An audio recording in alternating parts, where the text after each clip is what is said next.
ആരോ കാണാൻ വന്നിട്ടുണ്ട്. ആരാണ്? അറിയില്ല. ഞാൻ വിസിറ്റേഴ്സ് റൂമിൽ ഇരിക്കാൻ പറഞ്ഞു. അവിടെ നിൽക്കാണ്.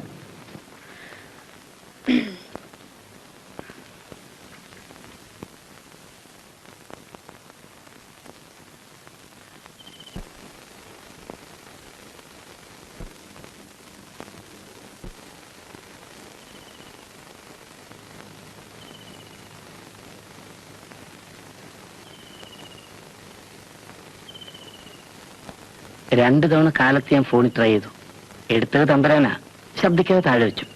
എവിടെ വന്നത്? ഇതൊരു കോളേജാണ്. തുറന്ന സ്ഥലം. പൊതുസ്ഥലത്ത് വലിയ ആൾക്കൂട്ടത്തിന്റെ മധ്യത്തിലാണ് പരമരഹസ്യം പറയാൻ ഏറ്റവും പറ്റിയ സ്ഥലം. ഇനി എന്നാ ടൂറ്? അറിയില്ല. ഞാൻ ഇന്ന് മദ്രാസിൽ പോകും. ഫ്രൈഡേ തിരിച്ചെത്തും. നിങ്ങളുടെ കോളേജിൽ നിന്ന് എക്സ്കർഷന് പോയില്ലേ? എന്താ കാര്യം? എന്തെങ്കിലും ഒരു എക്സ്ക്യൂസ് ഉണ്ടാക്കി 2 ദിവസം ഫ്രീ ആവൂ. ഇത് പറയാനാണ് വന്നത്? ചുമ്മാ ഈ വഴി കാർ ഓടിച്ചപ്പോ ഒരു ഇൻസ്പിറേഷൻ തോന്നി.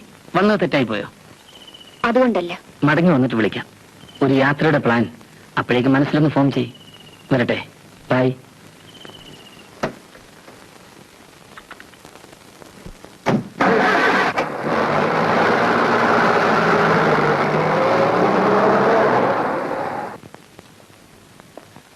രോഹിണി, രോഹിണി.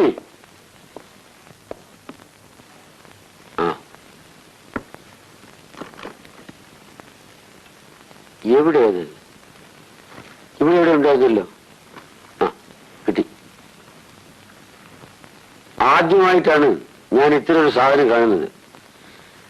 എല്ലായിടത്തും ഇത്ര സാധനങ്ങൾ ഉണ്ടെന്ന് കേട്ടിട്ടുണ്ട്. ഇതെനിക്ക് പ്രത്യേകം അയച്ചതാണ്. വേണമെങ്കിൽ വായിക്കാം. വായിക്കാൻ എനിക്ക് ക്ഷമയില്ല.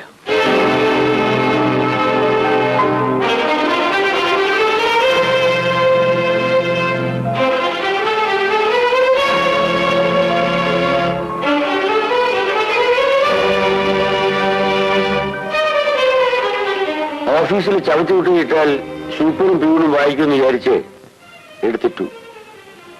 ക്ഷുദ്രജീവികൾക്ക് പറ്റിയാണ് ഈ സാധനം. എവിടെയെങ്കിലും കൊണ്ട് കളഞ്ഞേക്കും.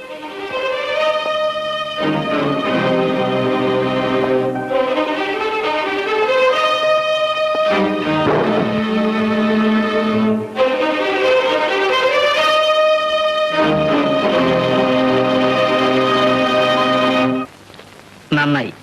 ഏത് റാസ്കലായാലും ഒരു ഉപകാരം ചെയ്തു. ആരും സൂചന വെച്ച് സംസാരിക്കില്ല. ഇനി നമ്മൾ കുറച്ചുകൂടെ ഫ്രീ ആകണം. പുറത്തൊക്കെ വെച്ച് കാണണം, സംസാരിക്കണം. അപ്പോഴാണ് ഇത് കുറച്ചെങ്കിലും സത്യമുണ്ടോ എന്ന് സംശയിക്കുന്ന ചീഫ് ഫെലോസിനൊക്കെ ഒരു ഷോക്ക് ഉണ്ടാവുക. പിന്നെ ആരും ഒന്നും മിണ്ടില്ല. എനിക്ക് പേടിയാവുന്നു. രോഹിണി, ഒരു ചെറിയ സ്കൂൾ കുട്ടിയെ പോലെ ആവരുത്. ഈ രാജ്യത്ത് 99% ആൾക്കാർക്കും സ്വന്തം കാര്യങ്ങൾ യാതൊരു താല്പര്യവുമില്ല. മറ്റുള്ളവന്റെ കുഴപ്പങ്ങൾ, രഹസ്യങ്ങൾ ഇതറിയാൻ അവൻ ജീവിക്കുന്നത് തന്നെ. Don't be silly. I care a tuppence. ഞാൻ വരുന്നത് പണിക്കാരനെ അറിയാം. Let him go and hang. ഒളിച്ചു കിട്ടുന്ന ഇത്തിരി സമയം ഒന്ന് ശാന്തമായിരിക്കും. കമ.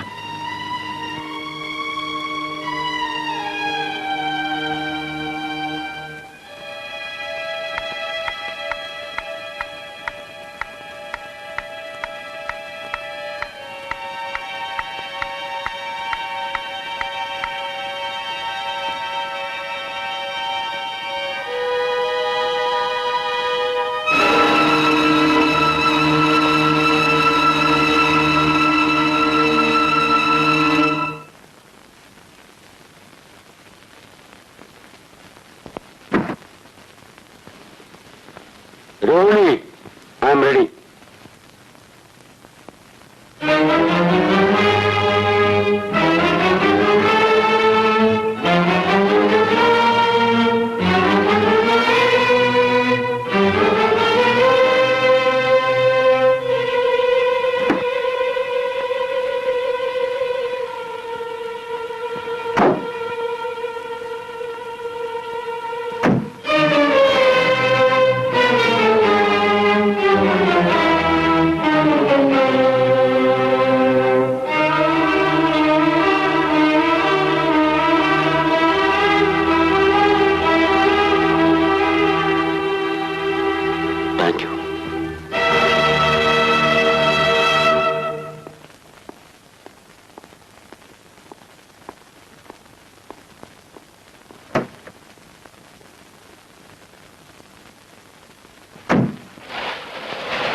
നമുക്കൊരു ഒഴിഞ്ഞ സ്ഥലത്ത് എങ്ങനെ പോയിരിക്കാം.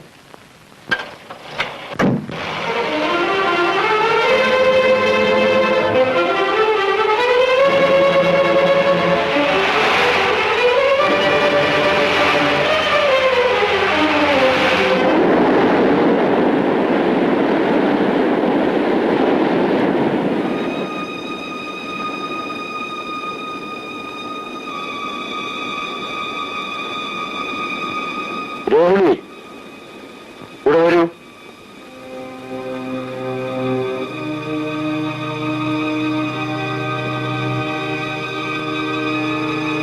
Are happy? രോഹിണി സന്തുഷ്ടയാണ്, എനിക്കറിയാം. രോഹിണി, ആരുമില്ല ഇവിടെ, നമുക്ക് തുറന്ന് സംസാരിക്കാം. രോഹിണിക്ക് വിവാഹമോചനം വേണം. അതിനും ഞാൻ തയ്യാറാണ്. കുറച്ച് ചീപ്പ് പബ്ലിസിറ്റി ഉണ്ടാവും, അത് സാരമില്ല. ഞാൻ പണ്ട് പറഞ്ഞല്ലോ, വിവാഹം വെറും ഒരു കരാറാണ്. അവസാനിപ്പിക്കേണ്ട സമയത്തിന് തൊട്ടു മുമ്പ് സുഹൃത്തുക്കളായി പിരിയുന്നതാണ് ഭംഗി. ഒരു ചെറിയ വിഷമമേ തോന്നിയിട്ടുള്ളൂ. തിരക്കിനിടയിൽ ഒരു കാര്യം രോഹിണി മറന്നുപോയി. വീട്ടിലെ ഒരു അംഗത്തിന്റെ കാര്യം, നമ്മുടെ കുട്ടി. അതുകൊണ്ട് ഞാൻ ചില തീരുമാനങ്ങൾ എടുത്തിരിക്കുന്നു. സിമ്പിൾ. അവളെ ഞാൻ ബോർഡിങ്ങിലാക്കുന്നു. കോടതി, കേസ് ഒന്നും വേണ്ട. എനിക്കെന്നും ദൂരെയാകും ജോലി. എപ്പോൾ ആര് ചോദിച്ചാലും ദൂരെയാണ്, ടൂറിലാണ്. കൺവീനിയന്റ്ലി അതെ, ഓൾവേസ് അതെ. അതിനുള്ള ചരടുവലികൾ ഞാൻ നടത്തിയിട്ടുണ്ട്. എവിടെയൊക്കെയോ സഞ്ചരിക്കുന്ന ഭർത്താവ്. നമുക്കങ്ങനെ അഭിനയിക്കാം. ചെലവിനുള്ള പണം കൃത്യമായ വീട്ടിലെത്തും. എല്ലാ 1-ാം തീയതി.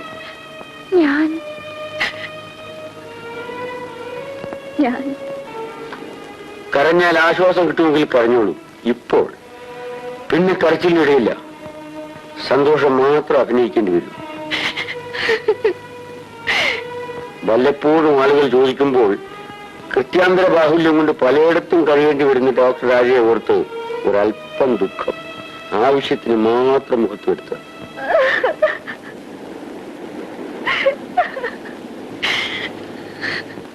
ഗരബ്, നമ്മൾ മാത്രമുള്ളപ്പോ അല്ല അഭിനയത്തിന്റെ കാര്യം പറഞ്ഞത്.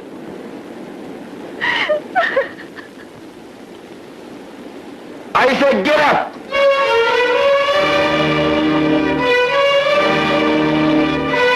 എന്റെ റോൾ ഞാൻ ഭംഗിയായിട്ട് അഭിനയിക്കാം.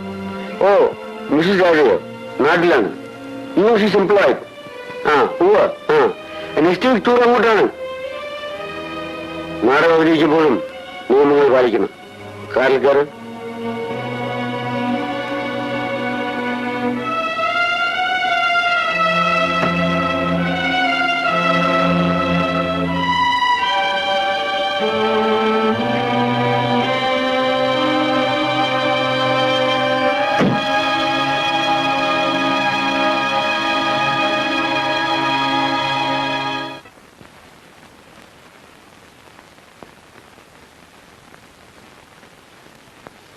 എവിടേക്കാ നമ്മൾ പോണേ?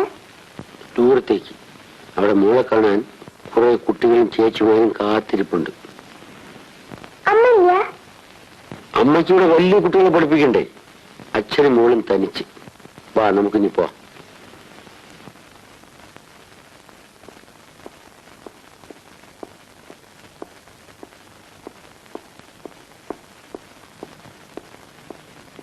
ശങ്കര, മോളുടെ സാധനങ്ങളൊക്കെ വണ്ടി വെച്ചോ? എന്റെ സാധനങ്ങളൊക്കെ? ഇനി പുസ്തകങ്ങൾ മാത്രമേ ബാക്കിയുള്ളൂ. മോള് ശങ്കറിന്റെ കൂടെ വണ്ടിയിലേക്ക് വെക്കുള്ളൂ.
Good bye.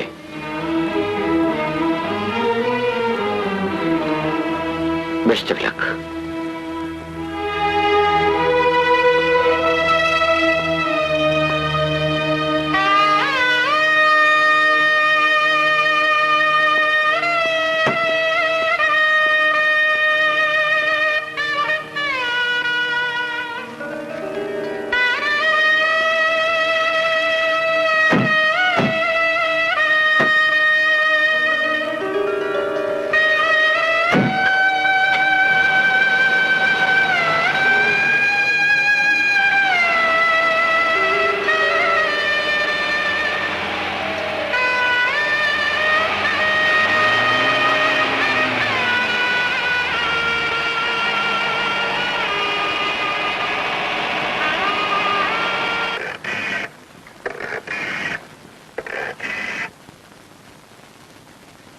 Hello. Can I speak to Mr. Bhagyanathan, please? Hello, ഞാനാണ്. അവര് പോയി. എനിക്ക് വയ്യ. ഒന്ന് ഇങ്ങോട്ട് വരൂ പ്ലീസ്. എനിക്ക് വയ്യ. ഞാനിപ്പോൾ അനുഭവിക്കുന്ന വിഷമം ഒന്നത് കേൾക്കൂ. ഹലോ.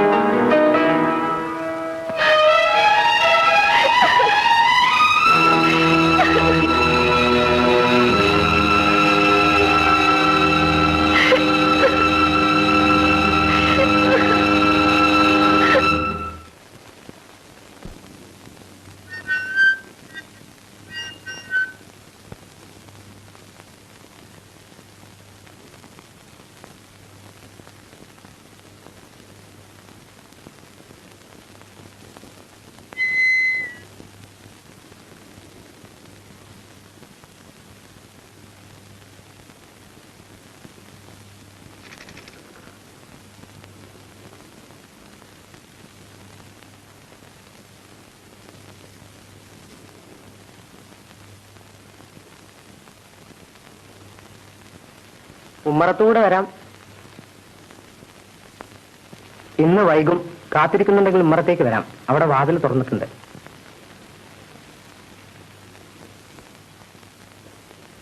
വല്ലതും പറയാനുണ്ടെങ്കിൽ പറയാം. ഒന്നുമില്ല.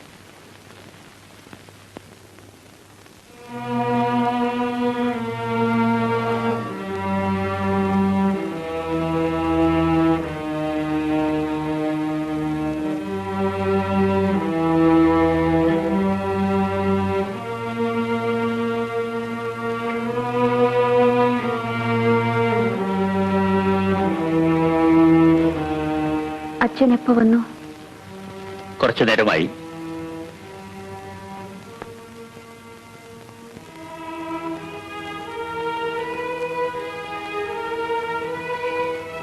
കുറച്ചു ദിവസം മാറി താമസിക്കണമെങ്കിൽ നിനക്ക് അങ്ങോട്ട് വരാം. അത് പറയാനാണ് ഞാൻ വന്നത്. എനിക്ക് ജോലിയുണ്ട്.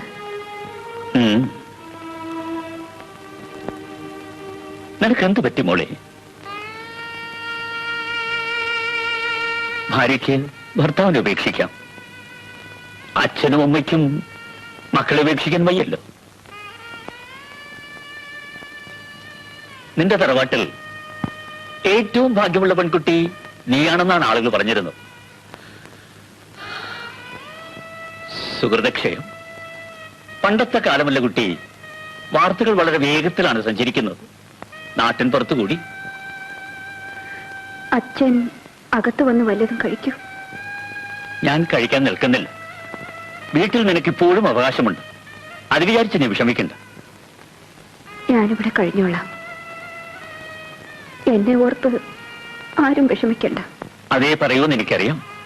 എന്നാലും നിന്റെ അമ്മ പറഞ്ഞപ്പോൾ ഞാൻ പുറപ്പെട്ടു.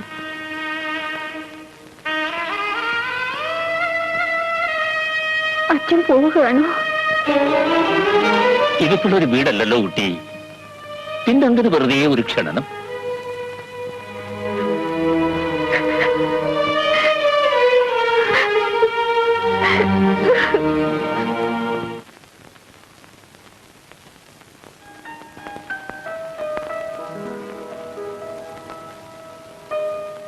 ഊണ് കഴിക്കാറായി.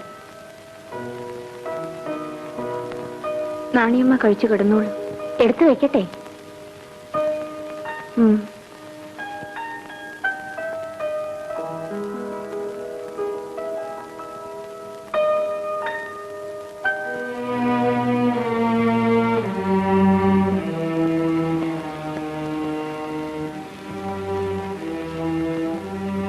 മാഡം.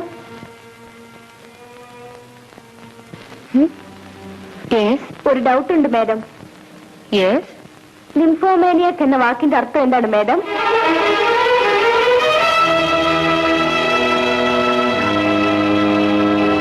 ഡിക്ഷണറി നോക്കൂ.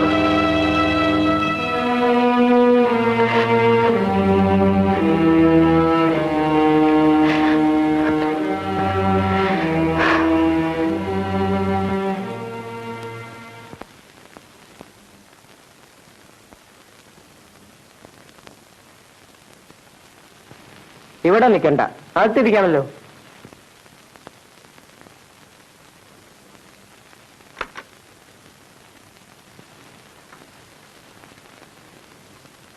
മൂപ്പര് വരുമ്പോ ആരെങ്കിലും കൂടെ കാണും. വേണേ അകത്ത് വന്നിരിക്കാം.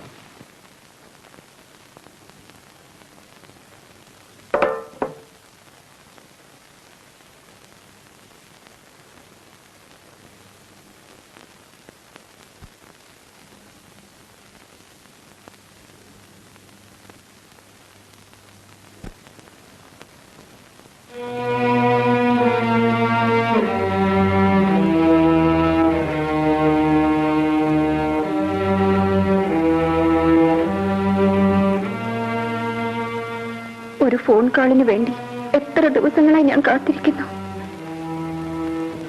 അകത്തേക്ക് വരൂ.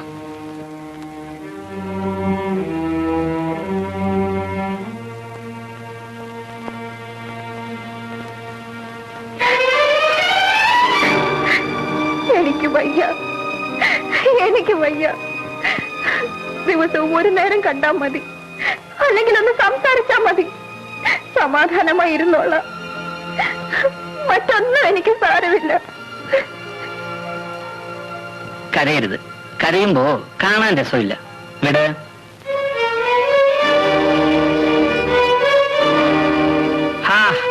ഇനി അല്പം ചിരിക്കണം. നാടകം നന്നാകാൻ കണ്ണീര് വേണം, കൂടെ കുറെ ചിരിയും വേണം. മിസ്സസ് രാജ, ഞാനല്പം സത്യം പറയട്ടെ. വിശക്കുന്ന ഒരു മൃഗം നിങ്ങളുടെ ഈ ശരീരത്തിൽ ചങ്ങലയിൽ കിടന്ന് ചുരമാന്തുകയായിരുന്നു. കുറച്ചിടെ അത് കണ്ടില്ലെന്ന് അടിച്ചു നടന്നു. പിന്നീട് ഒരിക്കൽ അതിനെ അഴിച്ചുവിട്ടു. അത് വേട്ട തുടങ്ങി. കാടന്റെ കരുത്തുള്ള കാമുകനെയായിരുന്നു നിങ്ങൾക്ക് ആവശ്യം, ശരിയല്ലേ? അഭിനയിച്ച് എനിക്ക് മടുത്തു. ഇപ്പോൾ എനിക്ക് മുഖംമൂടിയില്ല. നിങ്ങൾ കുടിച്ചിട്ടുണ്ട്. അതൊരു പുതിയ സംഭവമല്ലല്ലോ. ആ മണം ധാരാളം ചോദിച്ചിട്ടില്ലേ?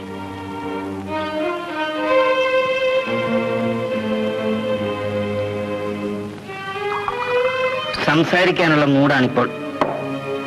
കുറച്ചുകൂടെ വീര്യം ചെല്ലട്ടെ.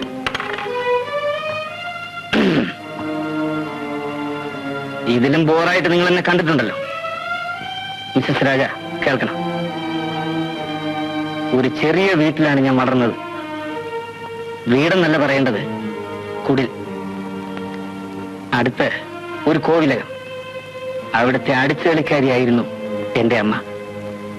തമ്പുരാക്കന്മാരുടെ എച്ചിൽ ചോറിന്റെ ഒരു പങ്ക് അമ്മ എനിക്ക് തരും. വിശക്കുമ്പോൾ കോവിലകത്തെ എച്ചിലിന് സ്വാദുണ്ട്. എല്ലാ വിശപ്പിനും ഇത് ബാധകമാണ്. കോവിലകത്തെ കുട്ടികളുടെ പുസ്തകസഞ്ചിയും ചോറ്റുപാത്രവും ചുമക്കാൻ കൂടെ നടക്കുന്ന ചെറുക്കനെ കണ്ട് ഒരു മാസ്റ്റർ ക്ലാസ് ചേർത്തു. അതാണ് എന്റെ തുടക്കം. അന്നും കൊച്ചനിയൻ തമ്പുരാൻ നല്ലവനായിരുന്നു. അദ്ദേഹം എനിക്ക് പഴയ നിക്കറും ഷർട്ടും തന്നു. എനിക്ക് മെറിറ്റ് സ്കോളർഷിപ്പ് കിട്ടിയപ്പോൾ സന്തോഷിച്ചു. അദ്ദേഹം വലിയ മനുഷ്യനാണ്, എനിക്ക് ബഹുമാനമാണ്. തമ്പുരാട്ടിക്ക് പഴയ അടിയാന്റെ ചില്ലറ സേവനങ്ങൾ എന്നും ഉണ്ടാവും, പറയാൻ മടിക്കരുത്.